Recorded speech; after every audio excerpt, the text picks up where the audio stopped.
Hello and welcome everyone. কালকে ভিডিওটির মাধ্যমে সংবিধানের পার্ট 5 সম্পূর্ণ করার ইচ্ছে ছিল, কিন্তু হঠাৎ করে একটি দুঃখজনক খবর আসে। গুজরাটের যে এয়ার ইন্ডিয়ার একটি প্লেন ক্র্যাশ হয়, সেটা খুবই বেদনাদায়ক ছিল এবং সেখানে বহু মানুষ মারা গিয়েছে। তো এই খবরটি পাওয়ার পর সম্পূর্ণ ভিডিওটা করা আমার পক্ষে আর সম্ভব হয়নি, যেই কারণে ভিডিওটা আমার স্টপ করতে হয়। ভগবান শক্তি দাও সকল ব্যক্তিগণদের যারা তাদের প্রিয় মানুষকে হারিয়েছে। আজকের ভিডিওটা বেশি লম্বা হবে না, শুধু পার্ট 5 সম্পূর্ণ করা হবে। আর এই ভিডিওটা যারা দেখছো তারা অবশ্যই পূর্বের যে ভিডিওটা রয়েছে সেটা দেখে আসবে, কারণ সেটার মধ্যেই পার্ট 5-এর 90% যে ইম্পর্টেন্ট আর্টিকেল ছিল তাগুলি কভার করা হয়েছে। এখানে শুধু 10% রয়ে গেছে, যেটা এখন কমপ্লিট করা হবে। তো ধারা 83, সেখানেই কালকে আমরা ভিডিওটা স্টপ করেছিলাম। এখন ধারা 83 থেকে আমরা শুরু করছি। ধারা 83-তে কী বলা হয়েছে? সংসদের কার্যকালের মেয়াদ। সংসদ বলতে আমাদের পার্লামেন্ট, তার কার্যকালের মেয়াদ কি হবে? সেখানে দুইটি সভা রয়েছে, লোকসভা এবং রাজ্যসভা। রাজ্যসভা হবে স্থায়ী, তাকে ভাঙ্গা সম্ভব নয়, এবং যে লোকসভা তার মেয়াদ হবে 5 বছর। তো এটাই ধারা 83-তে বর্ণনা করা হয়েছে। ধারা 84-তে বলা হয়েছে সংসদের যোগ্যতা, অর্থাৎ এমপিদের যোগ্যতা, যারা মানে ইলেকশনে দাঁড়াবেন তাদের কি কি যোগ্যতা প্রয়োজন লোকসভা বা রাজ্যসভার জন্য। লোকসভার জন্য এবং রাজ্যসভার জন্য উভয়ের ক্ষেত্রেই ভারতের নাগরিকত্ব তোমার থাকতে হবে প্রথম। দ্বিতীয় হলো, রাজ্যসভার জন্য ন্যূনতম বয়স হতে হবে 30 বছর এবং লোকসভার জন্য ন্যূনতম বয়স হতে হবে 25 বছর। প্রধানমন্ত্রীর যে ন্যূনতম বয়স, যেটা 25 বছর, সেটা ধারা 84 উল্লেখ করা হয়েছে, এবং লোকসভা অন্যান্য সদস্যদের যে বয়স 25 হতে হবে সেটাও ধারা 84 উল্লেখ করা হয়েছে। তারপর ধারা 86, সেটা ইম্পর্টেন্ট কেন? কারণ ধারা 86 এবং 87 দুইটাই ইম্পর্টেন্ট। ধারা 86 এবং 87-তে বলা হয়েছে রাষ্ট্রপতি তো সংসদের অংশ হন না, মানে সদনের রাষ্ট্রপতি অংশ নয়। উচ্চকক্ষ বা নিম্নকক্ষ দুই সদনেরই অংশ নন হলে আমাদের রাষ্ট্রপতি। কিন্তু রাষ্ট্রপতির কাছে ক্ষমতা রয়েছে যে রাষ্ট্রপতি চাইলে সদনে এসে ভাষণ দিতে পারবেন, বার্তা পাঠাতে পারবেন ধারা 86 এবং ধারা 87 ব্যবহার করে। ধারা 89, ধারা 89, ঠিক আছে, সেখানে কি বলা হয়েছে? রাজ্যসভার চেয়ারম্যান মানে আমাদের ভাইস প্রেসিডেন্ট, ওনার কথা, এবং রাজ্যসভার যিনি ডেপুটি চেয়ারম্যান হন ওনার কথা বলা হয়েছে। এবং সেখানে বলা হয়েছে রাজ্যসভায় তাড়াতাড়ি, যত তাড়াতাড়ি সম্ভব তত তাড়াতাড়ি একজন ডেপুটি চেয়ারম্যান নিযুক্ত করা। ডেপুটি চেয়ারম্যান কিভাবে নিযুক্ত হয়? রাজ্যসভার অন্যান্য যে সদস্য রয়েছে তারা একত্রিতভাবে মিলে রাজ্যসভার ডেপুটি চেয়ারম্যান নিযুক্ত করেন। তো এটি বলা হয়েছে ধারা 89-এ। এবার হলো ধারা 93, সেখানে কি বলা হয়েছে? সেখানে লোকসভার অধ্যক্ষ মানে লোকসভার যিনি স্পিকার বর্তমানে আছেন ওম বিড়লা, ওনার সম্পর্কে তথ্য দেওয়া হয়েছে, এবং লোকসভার অধ্যক্ষের দায়িত্বে থাকে লোকসভা, ঠিক আছে। এবার ধারা 99, ধারা 99, সেখানে বলা হয়েছে সাংসদ যে এমপিগণ রয়েছে আমাদের রাজ্যসভা এবং লোকসভা, সেই সকল এমপিগণদের শপথ বাক্য, সেটা ধারা 99 বলা হয়েছে 99-এ। ধারা 100-তে কি বলা হয়েছে? ধারা 100-তে বলা হয়েছে যদি লোকসভায় ভোটের সমতা আসে, অর্থাৎ ধরো পার্টি এ এবং পার্টি বি দুইটা পার্টি রয়েছে, সেখানে কোনো একটা বিল নিয়ে আলোচনা হচ্ছে এবং পার্টি এর তরফ থেকে সেই বিলটা আনা হয়েছে। এবার কি দেখা গেল যে পার্টি এ এবং পার্টি বি উভয়ের পক্ষে 50% করে ভোট পড়েছে, অর্থাৎ এ পার্টি 50% ভোট পেয়েছে এবং বি পার্টিও 50% ভোট পেয়েছে। একজন বলছে, এ পার্টি বলছে হ্যাঁ এই বিলটা আনা প্রয়োজন, বি পার্টি বলছে না এই বিলটার প্রয়োজন নেই। তো এমন কথাবার্তা চলছে। যখন 50% হয়ে যাবে, যেটা পাশ করানো আর সম্ভব হচ্ছে না, ড্র হয়ে গেছে, বা ফেল করানো সম্ভব হচ্ছে না, ড্র হয়ে গেছে, তখন যে আমাদের স্পিকার রয়েছে তিনি ওনার মূল্যবান ভোট দেবেন হ্যাঁতে বা নাতে, যার পরিপ্রেক্ষিতে সেই বিলটি হয় পাশ হবে অযথা ফেল হবে, অন্যথা ফেল হবে, ঠিক আছে। তো এটি বলা হচ্ছে 100-তে স্পিকারের চূড়ান্ত ভোট। 106-এ বলা হচ্ছে যে আমাদের এমপি রয়েছেন তাদের বেতনের কথা বলা হয়েছে, এমপিদের বেতন। তারপর ধারা 108-এ কি বলা হয়েছে, যেটা আমরা অস্ট্রেলিয়া থেকে নিয়েছিলাম, যুগ্ম সদন। অর্থাৎ যদি রাজ্যসভা বা লোকসভার মধ্যে কোনো একটি বিল আনা হয়, ধরো আমি ধরে নিলাম লোকসভাতেই একটি বিল আনা হয়েছে এবং এই বিলটি লোকসভায় পাশও হয়ে যায়, কিন্তু রাজ্যসভায় গিয়ে সেটা পাশ হতে পারলো না। এবার পুনরায় তাকে লোকসভায় যেতে হবে, আবার লোকসভা থেকে পাশ হতে হবে, আবার রাজ্যসভার কাছে আসতে হবে। তো এই প্রক্রিয়াটা বারবারই যদি হয় যে এই বিলটা পাশই হচ্ছে না, একটি সদনে পাশ হচ্ছে, অপর আরেকটি সদনে ফেল হয়ে যাচ্ছে বা পাশ করানো সম্ভব হচ্ছে না, তখন রাষ্ট্রপতি 108 ধারা ব্যবহার করে যৌথ বৈঠক বা যুগ্ম সদনের আহ্বান জানাবেন, যেখানে রাজ্যসভার সমস্ত সাংসদ এবং লোকসভার সমস্ত সাংসদ থাকবেন এবং এই বৈঠকের যেই অধ্যক্ষ বা স্পিকার হবেন তিনি হবেন লোকসভার অধ্যক্ষ। 108-এ এই বর্ণনা রয়েছে। এবার 110-এ কি বলা হয়েছে, মানি বিল, অর্থ বিল। 110-এ অর্থ বিল বা মানি বিল বলা হয়েছে। এখানে কি উল্লেখ রয়েছে, এখানে রয়েছে যে লোকসভার মধ্যে, কেবল লোকসভার মধ্যেই মানি বিল বা অর্থ বিল আসবে। ঠিক আছে, এটা সর্বদা মানি বিল বা অর্থ বিল আগে লোকসভাতেই আনতে হবে এবং এটাকে রাজ্যসভা কোনো কাটছাট করতে পারবে না। ঠিক আছে, এবং এই বিলটা অর্থ বিল কি না সেটা নির্ণয় করবে লোকসভার অধ্যক্ষ। 110-এ এটি বলা হয়েছে। এবার হলো 111, সেখানে কি বলা হচ্ছে, সেখানে বলা হচ্ছে রাষ্ট্রপতির ভোটের ক্ষমতা। রাষ্ট্রপতি কি কোনো একটি নির্দিষ্ট জায়গায় ভোট করতে পারে? না, রাষ্ট্রপতি ভোট করতে পারে না, কিন্তু রাষ্ট্রপতির কাছে পাওয়ার আছে লোকসভা এবং রাজ্যসভা দুইটি কক্ষে যদি একটি বিল পাশ হয়ে যায় এবং রাষ্ট্রপতির কাছে আসে, এবার রাষ্ট্রপতি যদি এই বিলটিকে সহমত না জানায় তাহলে এই বিলটি পুনরায় লোকসভা এবং রাজ্যসভায় যাবে রিভিউর জন্য। তো এটি বলা হচ্ছে রাষ্ট্রপতির ভোটের ক্ষমতা। তিনি বিলটিকে হ্যাঁ বলে অ্যাক্ট হিসেবে পরিণত করতে পারেন, আবার না বলে সেটি পুনরায় রিভিউ করার জন্য লোকসভা বা রাজ্যসভায় নিয়ে যেতে পারেন। তো এটি ধারা 111, যেখানে রাষ্ট্রপতির ভোটের ক্ষমতা বলা হচ্ছে। তারপর ধারা 112, যেখানে বলা হয়েছে বার্ষিক আর্থিক বিবৃতি, অ্যানুয়াল ফাইন্যান্সিয়াল স্টেটমেন্ট। এবার এটা আবার কি, এমন তো নাম কখনো শুনলাম না। তো এটা হলো বাজেট। আমাদের যে বাজেট সেটা সংবিধানের কোনো অংশে বর্ণনা নেই, যে বাজেট নামক কোনো শব্দই নেই। তো সেই বাজেট শুধু আমরা নিজেদের সুবিধার জন্য ব্যবহার করি। বাজেট কথার আসলেই অর্থ হলো বার্ষিক আর্থিক বিবৃতি বা অ্যানুয়াল ফাইন্যান্সিয়াল স্টেটমেন্ট।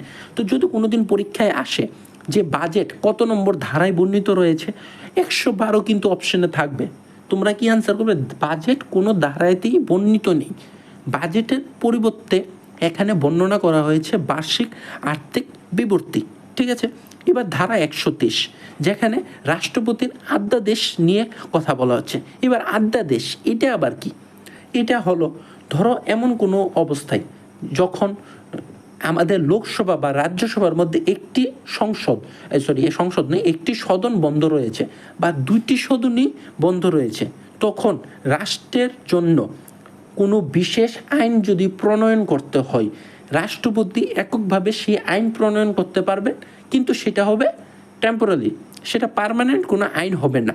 ঠিক আছে, তো এটি রাষ্ট্রপতির অধ্যাদেশ ধারা 123-এ বর্ণনা রয়েছে যার। তারপর হলো সুপ্রিম কোর্ট। সুপ্রিম কোর্টের ধারাগুলি যেই সমস্ত ছেলেরা বা মেয়েরা ত্রিপুরা হাইকোর্টের যে মিসলেনিয়াস এক্সামগুলোর জন্য প্রিপারেশন নিচ্ছ তাদের জন্য তো খুবই ইম্পর্টেন্ট হয়ে যায়। 124 থেকে সুপ্রিম কোর্টের ধারা শুরু হয়েছে। 124-এ কী বলা হয়েছে? 124-এ বলা হয়েছে সুপ্রিম কোর্টের বিবরণ, সুপ্রিম কোর্টের বিবরণ বা প্রতিষ্ঠা তা নিয়ে আলোচনা করা হয়েছে ধারা 124-এ। এবার 124-এ ধারা তো সুপ্রিম কোর্টের বিবরণ দিয়েছে।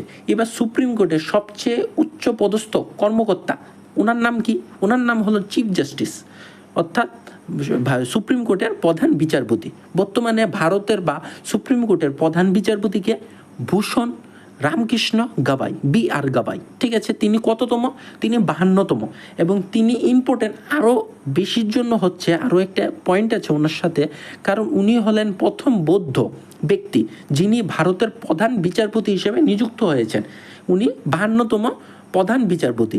নাম কি ওনার? ভূষণ রামকৃষ্ণ গবাই, BR গবাই। এবং সুপ্রিম কোর্টের যে তোমার জজরা রয়েছে, যে বিচারপতিগণ রয়েছে, তাদের বয়সের সময়সীমা কত দেওয়া হয়েছে? 65 বছর। কিন্তু হাইকোর্টের ক্ষেত্রে সেটা হয়েছে 62 বছর। ঠিক আছে, এবার ধারা 125 সেটাতে কি বর্ণনা করেছে? সুপ্রিম কোর্টের যে বিচারক রয়েছে তাদের বেতন ভাতা এবং অন্যান্য যে অধিকার আছে সেই সম্পর্কিত তথ্য দেওয়া হয়েছে 125 ধারায়। 126 ধারায় কি বর্ণনা করা হয়েছে? 126 ধারায় বর্ণনা করা হয়েছে অ্যাক্টিং চিফ জাস্টিস। এটা আবার কি?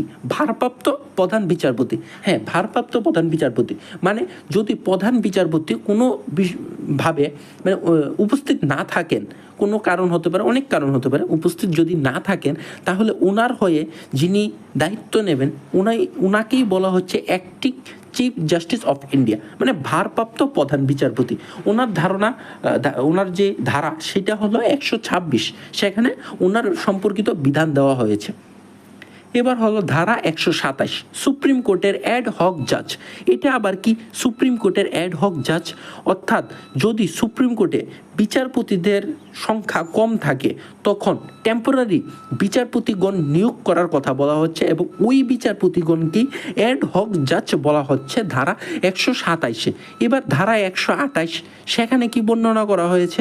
সেখানে বর্ণনা করা হয়েছে সুপ্রিম কোর্টের যে অবসরপ্রাপ্ত যে জজরা রয়েছে তাদের থেকে আমরা মানে তাদের যে মূল্যবান যে বিচার থাকবে সেই বিচারকে কাজে লাগিয়ে আমরা ভালো আরও বিচার ব্যবস্থাকে করতে পারবো। তো সেটি বলা হচ্ছে সুপ্রিম কোর্টের বৈঠকে অবসরপ্রাপ্ত যে বিচারক তাদের উপস্থিতি এবং সুপ্রিম কোর্টের বিচারক হিসেবে তিনি পুনরুদ্ধার বা পুনরায় কাজ করার অনুমতি, এটি বলা হয়েছে ধারা 128-এ। এবার ধারা 129 এবং ধারা 142 সেখানে কি বলা হয়েছে? সেখানে বলা হয়েছে যদি সুপ্রিম কোর্টের কেউ অবমাননা করে তাহলে শাস্তি পাওয়ার জন্য ভাই তুমি প্রস্তুত থাকো, কারণ সুপ্রিম কোর্ট তোমাকে শাস্তি দিতে পারে। ঠিক আছে, এবার 129-এ দুইটা বলা হয়েছে, 129 142-এ মিলে একটা এবং 129-এ অপরটা। 129-এ কি বলা হয়েছে? সুপ্রিম কোর্টের অভিলেখ মানে সুপ্রিম কোর্টে যা যা হবে তা সম্পূর্ণ লিখিত আকারে রাখা হবে। এবার ধারা 130 সেখানে কি বলা হয়েছে? সেখানে বলা হয়েছে সুপ্রিম কোর্টের অধিষ্ঠান। এটা আবার কি? মানে সুপ্রিম কোর্ট তো দিল্লিতে অবস্থান থাকবে, এটা কনফার্ম, কিন্তু সুপ্রিম কোর্টের প্রধান বিচারপতি কোনো একটি বিশেষ কারণে যদি দিল্লির বাইরে কোনো জায়গায় সুপ্রিম কোর্টের একটি বিশেষ বেঞ্চ তৈরি করতে চান তাহলে রাষ্ট্রপতির থেকে অনুমোদন নিয়ে 130 ধারা ব্যবহার করে তিনি এই কাজটি করতে পারবেন। এবার ধারা 131 সেখানে কি বলা হয়েছে? সেখানে সুপ্রিম কোর্টের মূল এখতিয়ার বলা হয়েছে। এটা আবার কি? কিছু কিছু ক্ষেত্রে কিছু কিছু কেস থাকে যেগুলি শুধু সুপ্রিম কোর্টে যাওয়া হয়, তো সেই সমস্ত কেসগুলি কি বলা হচ্ছে? যেমন রাজ্য এবং সেন্ট্রালের মধ্যে কোনো বিবাদ, সেটা ডাইরেক্ট সুপ্রিম কোর্টে যাবে না, হাইকোর্টে না অন্য কোনো কোর্টে। তো এমন সমস্ত বিচার নিয়েই বলা হচ্ছে সুপ্রিম কোর্টের মূল এখতিয়ার। ঠিক আছে, তারপর 137 সেখানে কি বলা হয়েছে?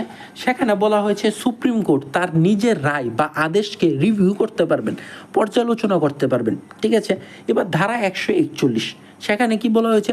সেখানে বলা হয়েছে ভারতের ভূখণ্ডে সুপ্রিম কোর্ট কর্তৃক কোনো যদি ঘোষিত আইন হয় সেটা সমস্ত আদালতের জন্য বাধ্যতামূলক এবং সবাইকে মানতে হবে সেই আইন। 143 এটা আমরা আলোচনা করেছি আগেও। এটাতে কি বলা হয়েছিল? যেটা আমরা কানাডা থেকে নিয়েছিলাম, সেখানে কি বলা হয়েছিল 143 যে রাষ্ট্রপতি কোনো পরামর্শ যদি চান তিনি সুপ্রিম কোর্ট থেকে নিতে পারেন। এটা সুপ্রিম কোর্টের উপদেষ্টা মূলক পরামর্শ। ঠিক আছে, ধারা 143-এ বলা হয়েছে। তারপর CAG, controller and editor general of India. এটা কি? উনি হলেন এমন একজন ব্যক্তি যিনি রাজ্য সরকার এবং রাজ্য সরকার বলতে সমস্ত ভারতের যতগুলো রাজ্য রয়েছে সব রাজ্য সরকারের এবং ভারত সরকারের যে হিসাব নিকাশ, তারা কতটুকু খরচ করছে, কতটুকু আয় হচ্ছে, এ সমস্ত কিছু হিসাব নিকাশ এই ব্যক্তি বা ওনার যে দপ্তর তিনি রাখেন। কারা? Controller and editor general of India. এবার ধারা 148 ওনার বিবরণ দেওয়া হয়েছে, CAG-র বিবরণ দেওয়া হয়েছে। এবার ধারা 149 সেখানে বলা হয়েছে, এটি সবচেয়ে ইম্পর্টেন্ট, এটি সবচেয়ে বেশি আসে পরীক্ষায়। ধারা 149 এভাবে আসে পরীক্ষায় যে সিএজির দায়িত্ব, ক্ষমতা এগুলি কত নম্বর ধারায় বর্ণিত রয়েছে? আনসার কি হবে? 149। ঠিক আছে, তারপর বলা হচ্ছে ধারা 150। সেখানে কি বলা হয়েছে? সেখানে বলা হয়েছে ইউনিয়ন অর্থাৎ কেন্দ্র সরকার এবং রাজ্যগুলির যে হিসাব নিকাশ সেটা রাখে সিএজি। এবং এটা থেকে একটা সুন্দর কোশ্চেন প্রায়ই পরীক্ষায় আসে, সেটা কি থাকে যে সিএজি তিনি কি লোকাল যে বডি রয়েছে, লোকাল বডি বলতে এএমসি হতে পারে, মিউনিসিপ্যাল কর্পোরেশন, মিউনিসিপ্যালিটি হতে পারে, তারপর গ্রাম পঞ্চায়েত হতে পারে, পুর নিগম, পুর পরিষদ, এগুলি যেগুলি লোকাল বডি বলা হয়, সেই লোকাল বডিগুলির কি হিসাব নিকাশ তিনি রাখেন সিএজি? তো আনসার হবে কি না, সিএজি কেবল রাজ্য সরকার এবং সেন্ট্রাল গভর্নমেন্ট এই দুই সরকারের হিসাব নিকাশ রাখে, কোনো প্রকার লোকাল গভর্নমেন্টের তারা হিসাব নিকাশ রাখে না। ঠিক আছে, এবার হলো ধারা 151। সেখানে কি বলা হয়েছে? ধারা 151তে বলা হয়েছে সিএজির যে রিপোর্ট সেটি, এবং এই রিপোর্টটি উনি কার কাছে পেশ করবেন? রাষ্ট্রপতির কাছে রিপোর্টটি পেশ করা হবে। ধারা 151তে এটি বলা হয়েছে। ভারতের প্রথম সিএজির নাম কি? ভারতের প্রথম সিএজির নাম হলো ভি নরহরি রাও। ভি নরহরি রাও তিনি 1948 থেকে 1954 পর্যন্ত এই পদে অধিষ্ঠিত ছিলেন। বর্তমান সিএজির নাম কি? সঞ্জয় মূর্তি বর্তমান সিএজি, এবং তিনি কাকে রিপ্লেস করেছেন? গিরিশচন্দ্র মুর্মু। গিরিশচন্দ্র মুর্মুকে রিপ্লেস করে 2024 নভেম্বর মাসে সঞ্জয় মূর্তি সিএজি হিসেবে অধিষ্ঠিত হয়েছেন, সিএজি পদে অধিষ্ঠিত হয়েছে। এবার সিএজির মেয়াদ কত? সিএজির মেয়াদ হলো 65 বছর বা 6 বছর। এটা আবার কি? একজন ব্যক্তি কি 65 বছর পর্যন্ত ওনার পদে অধিষ্ঠিত থাকবেন? না, এটা কথার অর্থ হলো যে সেই ব্যক্তিকে ধরো 2025-এ নিয়োগ করা হয়েছে, তাহলে 2025 থেকে 6 বছর তার কার্যকাল, অর্থাৎ 2031 পর্যন্ত তার কার্যকাল হবে। কিন্তু তার পূর্বে যদি ওই ব্যক্তির বয়স 65 হয়ে যায়, তাহলে ওনাকে রিটায়ারমেন্টে যেতে হবে। অর্থাৎ 65 বছর মানে ব্যক্তির এই সিএজি পদে অধিষ্ঠিত থাকা সেই ব্যক্তির যদি বয়স 65 হয়ে যায়, পূর্বে কিসের পূর্বে? 6 বছর ওনার টার্ম পূর্ণ করার, 6 বছর যে টার্ম, এই টার্ম পূর্ণ করার আগে ওনার যদি 65 বছর বয়স হয়ে যায়, তাহলে ওনার রিটায়ারমেন্টে যেতে হবে। তো এখানে এটি বলা হয়েছে যে 65 বছর বা 6 বছরের মধ্যে যেটি আগে হয় সেটিতে ওনার রিটায়ারমেন্টে যেতে হবে, বা ওনার মেয়াদ